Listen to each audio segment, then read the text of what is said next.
여러분들은 미래가 궁금하십니까? 내일 어떤 일이 펼쳐질까? 오늘 또 총선이 있었는데, 그렇죠? 지금 마음 졸이면서 결과를 기다리고 있는 사람들 많이 있지 않겠습니까? 사람들은 다 미래에 대해서 궁금증을 가지고 살아갑니다. 종교인도 기독교인도 마찬가지인 것 같아요. 제가 예전에 좌석버스가 처음 나왔을 때 좌석버스를 타고 가는데 그 앞에 이제 광고문이 이렇게 붙어 있었는데, 아직도 기억나는 게 한 남자가 좀 눈을 개슴츠레하게 이렇게 뜨고 이제 광고문이 있는데, 한마디로 말하면 이제 미래를 알려준다, 그러니까 점을 치러 오라, 이런 이제 광고문이었어요. 그게 좌석버스에 다 붙어 있었습니다. 그런데 이제 제가 좀 충격적이었던 것은, 그때 제가 신앙이 좀 좋았거든요. 그때 각종 종교인 환영 이렇게 써 있더라고요. 그 문구가. 그 관로 열고 그 안에 분명히 무슨 종교가 포함되어 있었겠습니까? 네, 기독교가 포함되어 있었어요. 그러니까 전보러 오라는 건데 각종 종교인 환영 해놓고 관로 열고 그 안에 기독교가 이제 포함되어 있었던 겁니다. 예전에 이제 돌아가신 이제 옥하는 목사님께서 그 강남에 사랑의 교회가 있지 않습니까? 그러니까 이제 점집에 한번 어떤 일로 하여튼 점치는 사람과 만나게 됐는데, 그 교회 권사님들도 오신다, 이런 얘기를 듣고 경악을 금치 못했다고 그런 말씀을 하시는 것을 제가 예전에 들은 적이 있습니다. 그만큼 우리는 미래에 대해서 궁금해합니다. 제가 말씀을 준비하면서 이제 예언에 대해서 우리가 말하게 되는데, 거짓 선지자들, 거짓 예언자들의 심판이니까 우리 내일교회 미래에 대해서 제가 한번 예언을 해보려고 했다가 너무 큰 파장을 일으킬 것 같아가지고 그거는 이제 하지는 못하고, 진짜 거짓 예언을 제가 하나 말씀드릴게요. 내일교회 관련된 거 말고, 2014년 12월 14일 새벽 4시 30분 어떤 예언이 있었습니까? 혹시 기억하시는 분? 얼마 안 됐는데 2014년 12월 14일 새벽 4시 반이 되면 어떤 사건이 일어난다 그랬거든요. 한국 전쟁이 이제 발발한다 그랬어요. 기억나십니까? 근데 저 전화도 자주 받고 그랬거든요. 한 이상한 그 여자가 이제 막 방언으로 기도하고, 동영상 굉장히 많이 돌았는데 실명 거론해도 괜찮겠죠. 홍혜선 자칭 전도사가 막 기도를 막 방언으로 막 하고 하나님 이렇게 말씀하셨다 그러면서 굉장히 이제 보수적인 정치 입장을 막 말한 다음에 하나님이 진노하셨고 하나님이 한국에 전쟁을 일으켜서 심판하신다. 그 유튜브에 엄청나게 돌았습니다. 그래서 제가 전화도 자주 받고 그랬거든요. 그 여자가 했던 말이 2014년 12월 14일 새벽 4시 반 전쟁이 일어난다, 이렇게 예언을 했습니다. 그게 참 예언입니까? 거짓 예언입니까? 그건 진짜 거짓 예언입니다. 제가 전화를 받으면서 제가 마음속으로 전쟁이 일어나면 나는 어떻게 해야 되지? 저는 미군 부대 나와가지고 어디로 가야 되는지도 잘 모르고, 민마기도 끝나가지고 전쟁이 나면 어디로 내가 가야 되나 그런 생각을 했던 적도 있습니다만은 심각하게 생각하지 않았습니다. 왜냐하면 그 이제 여자가 했던 그런 행태들이 분명히 하나님의 말씀에 비춰 봤을 때 너무 빤하게 거짓인 것이 보였기 때문입니다. 오늘날에만 이런 일들이 있는 게 아닙니다. 오늘 본문에 기록된 에스겔 당시에도 분명히 거짓 예언을 일삼는 선지자들이 존재하고 있었습니다. 오늘 말씀을 통해서 하나님께서 그 거짓 선지자들을 어떻게 다루시는지, 또 우리는 신앙인은 어떻게 우리의 미래를 맞이해야 되는지, 참된 신앙인의 미래에 관한 우리 삶의 태도, 이런 것들을 한번 교훈받기를 원하는 것입니다. 오늘 본문으로 들어가서 먼저 여호와의 말씀이, 전형적인 패턴이죠. 여호와의 말씀이 에스겔에게 임하게 되고 하나님께서 에스겔에게 이렇게 말씀하십니다. 2절 말씀을 한번 보시면, 인자야 너는 이스라엘을 예언하는 선지자들에게, 거짓 선지자들을 말하는 겁니다, 경고하여 예언하되 자기 마음대로 예언하는 자들에게 자에게 말하기를 너희는 여호와의 말씀을 들으라. 지금 경고하고 있는 겁니다. 이스라엘의 선지자들, 자기 마음대로 예언하는 그들에게 하나님이 경고의 메시지를 들려주라라고 말씀하고 있습니다. 그들이 왜 거짓 선지자들입니까? 그 이유는 3절에 나오고 있습니다. 주 여호와의 말씀에 본 것이 없이 자기 심령을 따라 예언하는 어리석은 선지자에게 화가 있을진저. 하나님의 저주 선언입니다. 화가 있을 것이다. 누구에게요? 본 것도 없는데 자기 심령에 따라 지 마음대로 예언하는 자들에게 하나님의 진노가 임하게 된다라고 하나님께서 경고의 메시지를 보내라라고 말씀하고 있는 겁니다. 오늘 주 심판의 대상이 바로 거짓 선지자들인데 이들이 과연 어떤 일들을 했길래 하나님께서 이렇게 진노를 퍼붓겠다라고 말씀하는 것인지 한번 살펴보도록 하겠습니다. 그들은 어떤 사람이냐면 본 것도 없이 자기 마음대로 심령에 생각나는 대로 이제 예언을 막 쏟아내게 되었습니다. 그들을 어떻게 비유하고 있습니까? 4절에 보면 너희 선지자들은 황무지에 있는 여우 같으니라 라고 말하고 있습니다. 여성분들이 혹시 여우를 좋아하는 분들이 계실 수도 있기 때문에 제가 분명히 말씀드리는데 여기서 여우는 부정적인 이미지입니다. 우리말로 여우라고 번역이 되었지만 그 썩은 고기를 이제 찾아 헤매는 자칼이라고 번역하는 게 더 나을 것 같아요. 여우 하면 왜 또 좋아하는 분들도 계실 수 있잖아요. 그러니까 그런 이제 긍정적인 이미지는 하나도 없는 부정적인 이미지, 사리 사욕을 채우기에 급급한 작은 짐승을 이제 뜻하는 표현입니다. 거짓 선지자들은 그런 여우와 같다, 사리 사욕을 채우기 위해서 돌아다니는 여우와 같다라고 말하고 있습니다. 어떻게 했길래 그렇게 말하고 있습니까? 5절 말씀 보시면 너희 선지자들이 성 무너진 곳에 올라가지도 아니하였으며 이스라엘 족속을 위하여 여호와의 날에 전쟁에서 견디게 하려고 성벽을 수축하지도 아니하였느니라. 이 무슨 말입니까? 선지자인데 선지자들은 이때 뭡니까? 종교 지도자들입니다. 그렇죠? 그런데 선지자들이 성 무너진 곳에 올라가지도 않았고 성벽을 수축하지도 않았다. 이 말은 뭡니까? 민족의 공동체의 어려움을, 고통을 담당하려고 들지 않았다는 겁니다. 자기의 안위를 최우선으로 삼고 공동체의 아픔을 외면하였다는 것을 지금 말하고 있는 것입니다. 그들은 자신의 사리사욕을 채우기에 급급했고 자신의 안락함만을, 자신의 안위만을 먼저 생각하며 살아가고 있었다라고 말하고 있습니다. 그러한 그들이 무엇이라고 예언을 했습니까? 6절과 7절 말씀을 보면 그들은 이렇게 말합니다. 여호와께서 내게 이렇게 말씀하셨다라고 말하면서, 그런데 그 실상은 뭐라고 말합니까? 7절에 보면 허탄한 묵시, 거짓된 점괘라고 표현하고 있습니다. 여호와께서 말씀하셨다라고 말했지만 그 실상은 뭐란 말입니까? 허탄한 묵시, visions, 허탄한 묵시와 거짓된 점괘를 말할 뿐이다. 왜 그렇습니까? 하나님께서 그렇게 말씀하신 적이 없기 때문입니다. 여호와 하나님이 이렇게 말씀하셨다라고 하면서 말을 쫙 쏟아냈는데 이러한 환상들을 보았다, 묵시를 받았다라고 했지만 하나님은 내가 너희에게 그런 거 전한 적 없다, 그렇게 말씀하고 계시는 겁니다.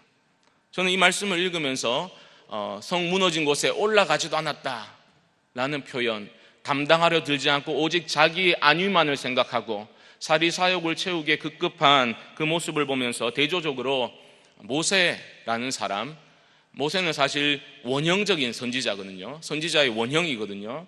그런데 그 모세와 대조적으로 드러나게 되었습니다. 시편 106편 23절 말씀 보시면 자막을 좀 보여주시죠. 이렇게 말씀하고 있습니다. 그러므로 여호와께서 그들을 멸하리라 하셨으나 그가 택하신 모세가 그 어려움 가운데에서 그의 앞에 서서 그의 노를 돌이켜 멸하시지 아니하게 하였도다라고 말씀하고 있습니다. 그 어려움 가운데에서라고 하는 게 영어로 보면 stood in the breach라고 했거든요. 이게 무슨 말이냐면 breach는 성벽에 틈이 난 곳 있지 않습니까? 틈, 구멍이 생긴 것을 breach라고 하거든요. 그런데 어떤 관계가 단절되고 깨어진 것도 breach라고 말합니다. 그런데 모세가 지금 이 사건은 어떤 사건이냐면 잘 아시는 듯이 금송아지 사건, 아론이 그 백성들이 요구했지 않습니까? 아론에게 우리를 애굽에서 건져낸 신을, 여호와 신을 만들어 달라 해가지고 금송아지가 나왔지 않습니까? 이것이 너희를 애굽에서 건져내준 신이다, 이렇게 되었지 않습니까? 하나님이 진노하셨습니다. 그래서 내가 다 없애버리겠다라고 하실 때에 그 중간에 서가지고 그 공동체의 잘못과 아픔을 담당하고 있는 그 모세의 모습과 오늘 본문에 기록된 도무지 담당하려 들지 않는 자기 자신밖에 모르는 거짓 선지자들과의 극명한 대조가 지금 드러나고 있는 것입니다. 사랑하는 교우 여러분, 우리 모두가 특히 지도자 된 사람들은 공동체의 아픔을 자신의 아픔인 줄 알고 문제를 자신의 문제인 것처럼 그렇게 담당하는 모습이 우리 가운데 회복되어져야 될 줄 믿습니다. 교회를 섬겨 나가다 보면 참 귀한 분들을 많이 만나게 됩니다. 그 많은 분들 중에서 저는 이 말씀을 묵상하다가 여러분들의 얼굴이 또 이제 스쳐 지나가게 되었습니다.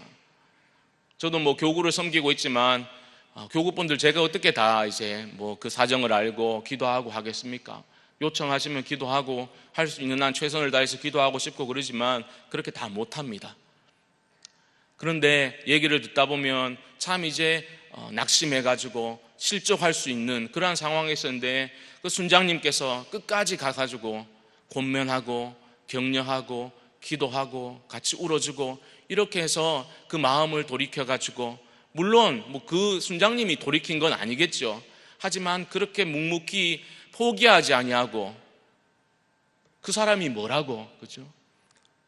순장님이 그 일을 담당하려고 들고 그 사람의 아픔을 자기 아픔인 것처럼 품고 기도하고 권면하고 이렇게 함으로써 그 사람이 돌아오고 회복되는 모습, 그러한 이야기들을 들으면서 하나님이 참 목사인 내 마음도 이렇게 기쁘고 너무너무 감사한데, 할 수만 있으면 정말 좋은 거 해드리고 싶은데 하나님은 어떤 마음이실까, 그런 이제 생각을 해보게 됩니다. 그래서 저는 양육과정 할 때마다 상공일 하면서 이렇게 늘 말합니다. 저는 여러분 모두가 순장님이 되시면 좋겠습니다. 다 뜨악 해가지고 그렇게 하시는 분도 계시지만 정말 여러분들이 다 순장님이 되시면 좋겠다, 그렇게 이제 권면을 합니다. 왜 그러냐면 그 일이 영혼을 품고 섬기고 자기 아픔처럼 품고 섬긴다는 게 얼마나 어려운 일입니까? 잠깐은 할 수 있어요. 하지만 오랜 기간 포기하지 않고 그렇게 할 수 있다는 것은 정말 쉬운 일이 아닙니다. 하지만 힘들지만 얼마나 보람되고 가치로운 일인가, 그런 생각을 할 수밖에 없는 것입니다. 여러분들께서는 우리 내일교회의 모든 교역자들, 또 내일교회의 모든 리더들이 주님의 모습을 본받아서 우리 공동체의 아픔과 어려움을 담당하는 자들이 될 수 있도록 기도해 주시기를 주님의 이름으로 축복합니다. 자기 희생이 없이 자기 욕심과 이익을 먼저 구하는 리더, 공동체의 아픔을 담당하려고 들지 않는 리더는 참된 리더가 될 수가 없는 겁니다. 이리 와봐, 내가 기도해 봤는데 하나님 이렇게 말씀하시더라, 그런 말에 여러분 너무 쫄지 마십시오. 목회자의, 리더의 정당한 권위는 인정하되 너무 맹종하거나 맹신하지도 마십시오. 양육과정 하면서 저는 자주 말합니다. 저는 여러분들이 저의 제자, 아무개 목사의 사람이 되기를 원치 않습니다. 그리스도의 제자가 되십시오. 누구의 사람이 되지 마십시오. 뭐라고 하는지 아십니까? 별 걱정도 다 하시는, 우리 목사님 별로 안 좋아해요. 상공의 사람들이 갈수록 말을 잘 안 들어요. 처음에는 말을 잘 안 들으면 자꾸 그러면 서준 목사님 반에 보낸다 이렇게 위협하면 말을 좀 잘 듣고 있는데, 그것도 약효가 다 돼가지고 이제 저는 한국교회의 문제가 여러 가지가 있겠지만 성도들이 목회자에 대한 의존도가 너무 높다는데 큰 문제가 있다고 생각합니다. 목회자를 너무 의존합니다. 목회자가 조그만 허물을 보여도 자기 신앙이 완전히 무너져 버리죠. 그렇게 되면 안 되는 겁니다. 그렇죠? 목회자에 대한 의존도를 낮추어야 됩니다. 주체적인 신앙인이 되어야 합니다. 내가 하나님 앞에 홀로 선 단독자로서 하나님의 그 현존 앞에 머물면서 하나님과의 깊은 관계에 들어갈 때에 우리는 주체적인 신앙인이 될 수 있습니다. 내가 기도해 봤는데 이렇게 말할 때에 저도 기도해 봤습니다 라고 말할 수 있어야 합니다. 하나님이 이렇게 말씀하시더라 이러면 진짜요? 우리 말씀에 비추어서 한번 살펴봅시다. 이렇게 할 수 있는 주체적인 신앙인, 분별력을 갖춘 신앙인, 그런 신앙인이 제대로 헌신할 때에 건강한 공동체가 세워지게 되는 겁니다. 저는 우리 내일교회가 그러한 공동체로 세워져 가면 참 좋겠습니다. 이어지는 말씀을 보게 되면 이 거짓 선지자들이 이런 잘못을 했는데 이제 하나님이 그들을 어떻게 다루실지 그 심판의 말씀을 전하고 있습니다. 한마디로 내가 너희를 치리라 라는 말씀입니다. 9절을 보면 내 손이 그들을 치겠다 하나님이 말씀하십니다. 하나님이 치시면 세 가지 심판의 결과가 나오게 되는데 첫 번째가 뭡니까? 내 백성의 공회에 들어오지 못하게 되고, 두 번째는 이스라엘 족속의 호적에도 기록되지 못하게 되고, 마지막에는 뭡니까? 이스라엘 땅에도 다시 들어가지 못하게 될 것이다. 이 세 가지 심판의 결과를 하나님이 말씀하십니다. 하나님이 내가 너희를 치리라 이렇게 말씀하시는데 왜 이렇게까지 진노하고 계시는가? 라는 질문을 우리가 가지게 됩니다. 그 이유는 10절에 있습니다. 10절 말씀 한번 함께 읽어보겠습니다. 시작.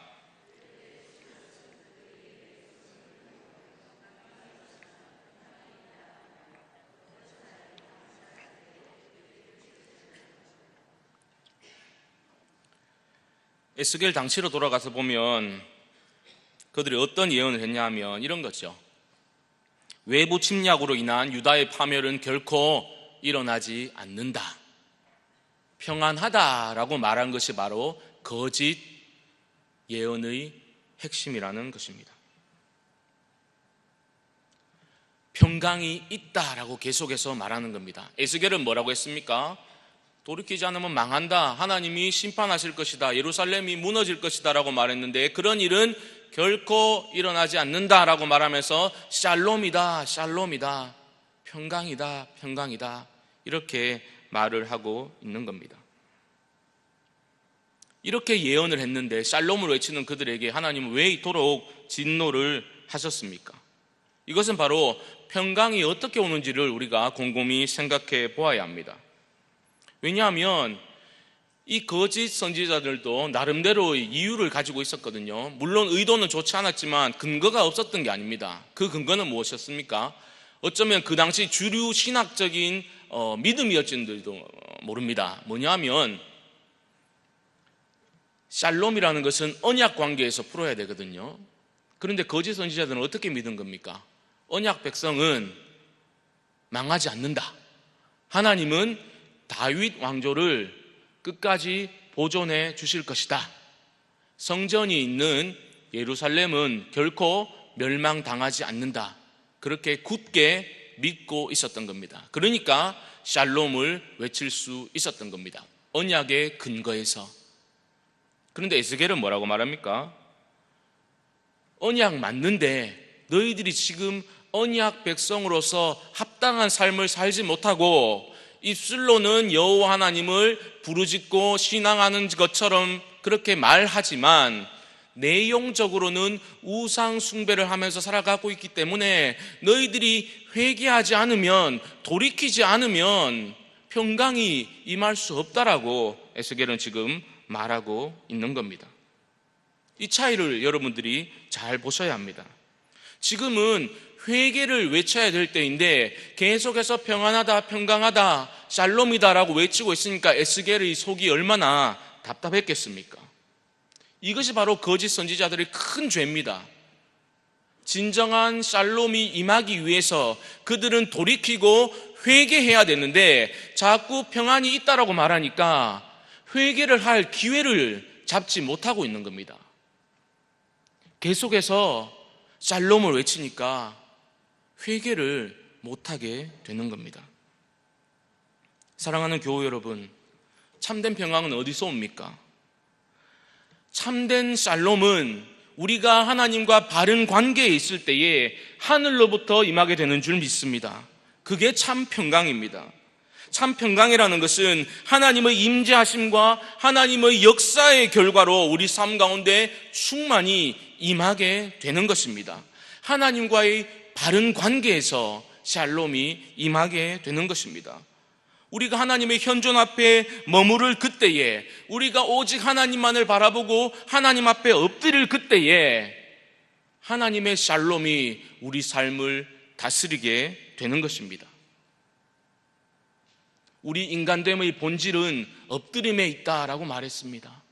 여러분은 지금 누구 앞에, 어떤 대상 앞에 엎드려 있습니까? 하나님 앞에 바짝 엎드릴 수 있기를 주님의 이름으로 축복합니다. 그것이 참된 평강의 길이라는 것입니다. 거짓 선지자들은 거짓 샬롬을 외치면서 안정에 대한 거짓 느낌을 주는 것이 바로 거짓 예언의 특징이었습니다. 평강이 없는데 평강이 있다라고 말한 겁니다. 여러분, 하나님을 가까이함이 너에게 복이라. 하나님을 가까이 할 때에 평강이 임하게 되는 겁니다. 하나님과의 관계에서 그 평강을 맛보지도 못하고 하나님 관계에 문제가 있는데 다른 엉뚱한 곳에서 괜찮다라고 말하는 것은 오늘 표현에 따르면 회칠한 것에 다름없다는 것입니다.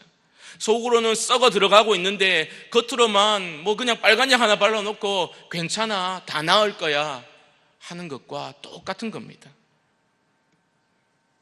에스겔은 이 거짓 선지자를 향해서 담에 회칠을 하는 자들이다라고 비꼬고 있습니다. 회칠을 담에 해놓으면 좀 구멍이 있고 틈이 있는데 회칠을 해놓으면 겉으로 보기에 견고해 보이지 않습니까? 그런데 어떻게 됩니까? 하나님께서 폭풍과 폭우와 우박을 주시면 어김없이 무너져 버리고 마는 것입니다. 이게 우리에게 무엇을 말하고 있습니까? 하나님과의 관계가 우리 인생의 가장 중요한 문제라는 것입니다. 아니, 하나님과의 관계가 전부라는 것입니다. 이 관계를 무시하고서 엉뚱한 것들을 의지하고 그 안에서 인생의 의미와 만족을 찾으려는 이들에게 하나님은 크게 진노하신다는 것입니다.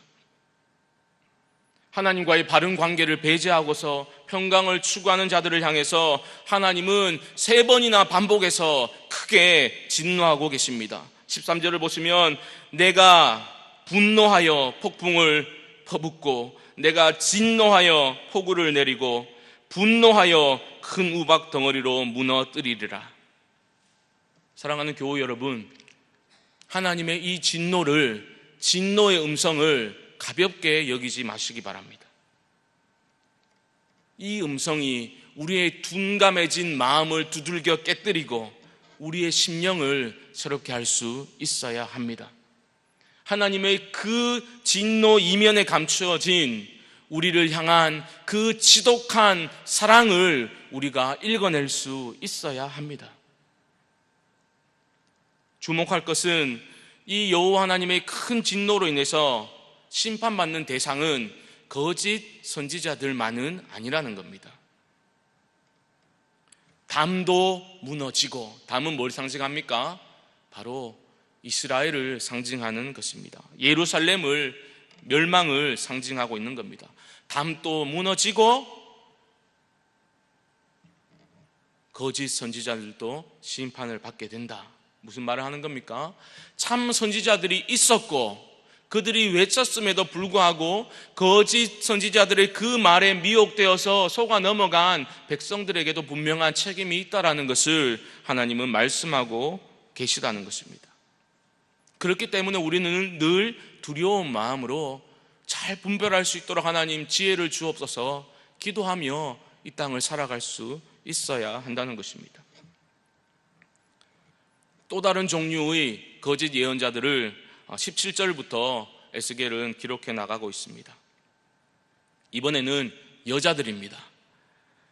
거자가 아니고 거짓 여자 예언자들. 여자들이 거짓말로 예언을 하고 있는 그러한 부분에 대해서 심판을 선언하고 있습니다.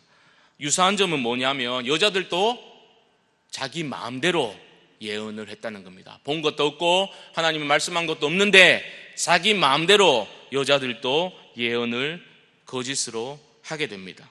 차이점이 있다면 앞에서는 뭡니까? 에스겔과 똑같이 여호와께서 이렇게 말씀하셨다 하고 예언을 했는데 이 여자들은 주술적인 방법을 사용했던 것으로 보입니다. 말씀을 읽어보면 부적과 수건을 사용했다. 부적은 이제 손목에 메었다라고 말하는 걸로 봐서 어떤 띠 형식의 그러한 이제 주술적인 도구가 아니었겠나 이렇게 추측을 합니다. 이 부적과 이 수건이 정확히 무엇을 지칭했는지는 알 수는 없지만 분명한 것은 이것을 주술적인 도구로 사용해서 사람들을 올가매는데 조종하려고 들었다는 것입니다. 한 가지 또 차이점이 있다면 앞에서는 그 나라의 운명에 대해서 주로 예언을 했다면 이 거짓 여자 예언자들의 주 사역은 무엇이었냐면 그 나라 큰 얘기 말고 개인의 미래를 다루었던 것으로 그렇게 보여집니다. 앞의 거짓 선지자들과 마찬가지로 이 여자들도 개인의 사리사욕을 추구하는 그런 모습을 보이게 됩니다. 19절 말씀을 한번 보시죠. 제가 읽습니다. 너희가 두어 움큼 보리와 두어 조각 떡을 위하여 나를 내 백성 가운데서 욕되게 하여 거짓말을 고지 듣는 내 백성에게 너희가 거짓말을 지어내어 죽지 아니할 영혼을 죽이고 살지 못할 영혼을 살리는도다. 보리와 두어 움큼 보리와 두어 조각 떡을 위해서 사람들을 마치 사냥꾼이 사냥을 하듯이 영혼을 잡아내는 실족시키는 그러한 모습을 보이고 있습니다. 바로 사람을 자기 돈벌이 그 수단화하는 그러한 모습으로 묘사하고 있는 것입니다. 먹고 사는 거 정말 중요한 문제 아닙니까? 그런데 그게 인생의 가장 중요한 문제는 아니라는 겁니다. 돈을 사랑함이 일만 악의 근원이 되는 겁니다. 제가 돈 좋아할 것 같습니까, 여러분? 대답 안 하십니까? 감사합니다. 바로 안 그랬어요? 돈 좋아합니다. 잘 모으지는 못하지만 돈 쓰는 거 좋아합니다. 그래서 제가 돈 막 쓰고 있으면 집사람이 한 번씩 연락 옵니다. 돈 좀 그만 쓰라고. 그럼 왜 당신도 필요하면 써? 막 그러는데 한계가 있으니까 항상 그런데 리더들이 특히 목회자가 돈에 얽매이게 되면 끝나는 겁니다, 여러분. 돈에 얽매이고 거기에 노예가 되면 거기에 탐내는 탐심이 생기기 시작하면 망하게 되는 겁니다. 하늘을 말하는 사람이 적어도 하늘의 가치를 추구해야 된다고 그렇게 살아야 된다고 말하는 사람이 자꾸 땅의 것에 집착하는 모습을 보이게 되면 그 말에 힘을 잃게 되는 겁니다. 베드로전서 5장 2절을 보면 뭐라고 말합니까? 자막이 나올 텐데요. 제가 한번 읽어드립니다. 너희 중에 있는 하나님의 양무리를 치되 억지로 하지 말고 하나님의 뜻을 따라 자원함으로 하며 더러운 이득을 위하여 하지 말고 기꺼이 하며. 누가 물질로부터 그 소유로부터 자유로울 수 있습니까? 우리 주님은 이게 너무너무 중요하기 때문에 뭐라 그랬습니까? 너희가 하나님과 뭘 겸하여 섬기지 못한다고요? 재물. 그게 만몬이거든요. 재물, 물질의 신. 돈은 신입니다, 여러분. 하나님과 견주어도 손색이 없을 만큼 비교하고 있잖아요. 하나님과 만몬, 재물을 겸하여 섬길 수 없다. 하나님과 동급으로 지금 어찌 보면 비교를 하고 있는 겁니다. 많은 사람들이 그 돈의 전능함을 믿으면서 살아가지 않습니까? 우리의 기도도 어쩌면, 죄송합니다, 오해 없이 들으십시오, 우리가 선한 사업에 마음껏 쓸 수 있도록 물질의 복을 주십시오라고 말할 때 과연 어디에 방점이 찍혀 있습니까? 정말 선한 사업을 하고 싶은 겁니까? 아니면 물질의 풍요로움을 누리고 싶은 겁니까? 거기에 대해서 우리가 분명한 입장 정리가 되어 있어야 됩니다. 저는 이렇게 생각합니다. 우리들 모두가 풍성한 물질의 복을 받아서 선한 사업에 힘쓸 필요가 없습니다. 우리 모두가 그런 공통 목표를 세우고 살아갈 필요가 없습니다. 주님으로 인한 감사와 자족하는 마음이 있다면 그 삶에 하나님의 평강이 임하게 될 줄 믿습니다. 마지막 20절로 23절 말씀을 보시면 하나님의 심판의 말씀이 나오고 있습니다. 이것은 거짓 여자 예언자들에 대한 심판인 동시에 13장 전체의 결론이기도 합니다. 우리는 너무 연약하기 때문에 하나님 외의 것들에서 자꾸 평강을 찾으러 들고 거짓 메시지에 현혹이 되고 미혹이 되어가지고 넘어지기도 하지만 참되신 하나님은 거짓을 파하시고 우리를 수렁에서 건져내 주실 것이다, 그렇게 에스겔은 말하고 있습니다. 고통당하는 자신의 백성들을 향해서 하나님은 일어서시고 하나님은 행동하십니다.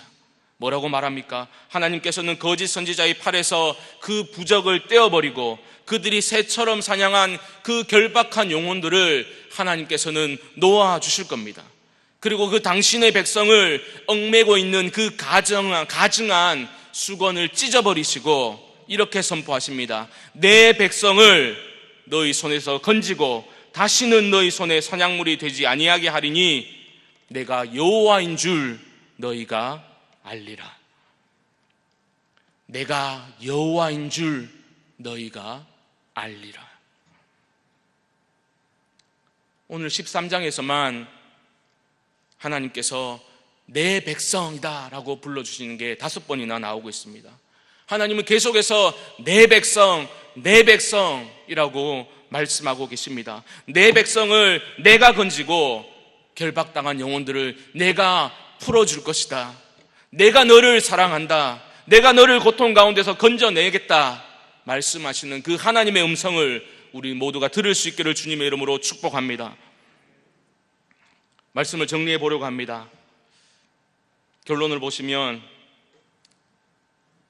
제가 1장에서 썼던 표현 그대로 나오고 있습니다.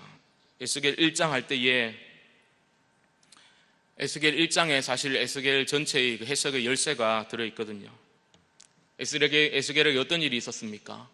그발 강가에 있을 때에 하늘이 열려지고 하나님의 말씀이 임하게 되고 여호와의 권능의 손이 에스겔 위에 임하게 됩니다. 그래서 하나님의 모습, 이상, 비전스라고 말하는 것을 보게 되었습니다.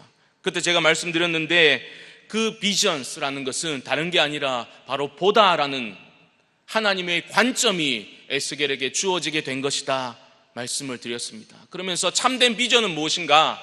참된 비전이라는 것은 하나님의 관점으로 우리 개인의 역사와 이 나라의 역사를 해석하는 것, 해석해내는 힘, 그것이 바로 참된 비전이다, 그런 말씀을 드렸습니다. 우리 신앙의 싸움은 무엇입니까? 절망적인 상황, 앞이 보이지 않는 상황, 어두운 터널을 지나고 있는 듯한 그 상황 속에서 바로 거기에 나와 함께 하시는 그 하나님 발견하는 것, 그게 바로 우리 신앙의 싸움이다, 이런 말씀을 드렸습니다. 그래서 우리가 인생을 좀 제대로 살아가려면 1장 마지막 부분에 나오는 것처럼 그 영광의 하나님의 모습을 보고서 에스겔이 보고 엎드리고 하나님의 음성을 들었던 것처럼 우리가 제대로 보고 제대로 엎드리고 제대로 들을 수만 있다면 하나님은 그 인생을 책임지신다, 이 말씀을 드렸습니다. 오늘 본문과 연결해서 보면 이런 겁니다. 우리가 제대로 보고 하나님 앞에 바짝 엎드리고 하나님의 음성에 귀를 기울일 때에 내 백성이다, 내가 너를 사랑하고 내가 너를 건져주겠다 말씀하시는 그 하나님의 음성에 우리가 귀를 기울일 그때에 하늘이 열려지게 되고 내가 하나님이다, 그 하나님의 음성이 우리의 마음에 박히게 될 줄 믿습니다. 교회를 섬기다 보면 어려운 상황에 있는 분들을 자주 만나게 됩니다. 상담을 하게 됩니다. 어떨 때 너무너무 마음이 아픈 그런 상담을 할 때도 자주 있습니다. 이런 말씀을 한번 나눈 적이 있습니다. 상황이 너무 어려워요. 가정의 상황이. 미래에 대해서 이야기하는 건데 미래가 불투명합니다. 어떻게 될지 몰라요. 신앙이 좋은 분입니다. 신앙으로 좀 살아보려고 애를 쓰는 분입니다. 너무 잘 알기 때문에 너무 마음이 아팠습니다.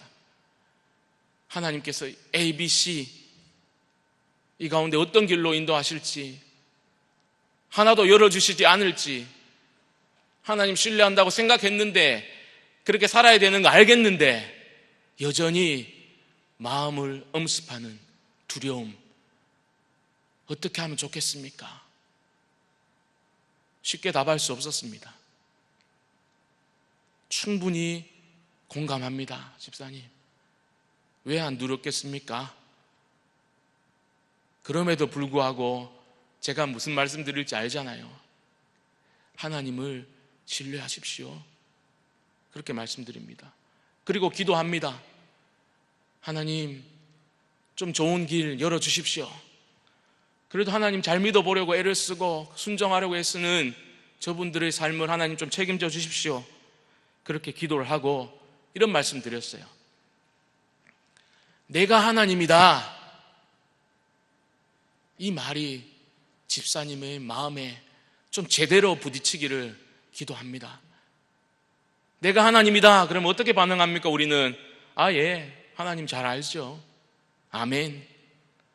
아니, 내가 하나님이라고. 예, 잘 알죠. 하나님 잘 믿습니다. 아니, 내가 네 하나님이라고. 너는 내 백성이고 내가 너를 사랑하고 책임지고 인도할 거라고. 처음에 안 믿어 30%였다면 저는 그 집사님의 심령에 말씀이 부딪혀서 60%, 90%, 100% 될 때까지 정말 와닿기를, 맞습니다. 하나님, 당신이 하나님이십니다. 그리고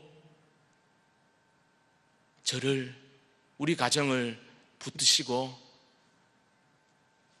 끝내 승리하게 되실 것을, A, B, C 뭐가 되더라도 제가 말씀드렸어요. 집사님, 다 잘 될 겁니다.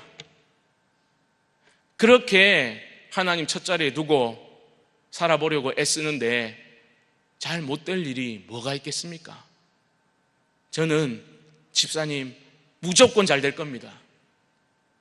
그 잘 된다는 표현 안에 많은 것들이 함축되어 있는 겁니다. 여러분, ABC가 아니더라도 무조건 잘 됩니다. 이 자리를 기억하십시오. 그리고 기도했던 최근의 일이 생각이 났습니다. 사랑하는 교우 여러분, 하나님 우리에게 말씀하십니다. 내가 하나님이다. 그 하나님의 음성이 우리의 마음에 와닿아야 돼요. 예, 아멘. 그거 말고요. 내가 하나님이고 너는 내 백성이고 내가 너희를 고통 중에서 건져내겠다. 그 하나님의 음성을 들을 수 있기를 주님의 이름으로 축복합니다. 저는 그래서 우리가 생과 사를 뛰어넘을 수 있는 그런 사람이 되면 좋겠습니다.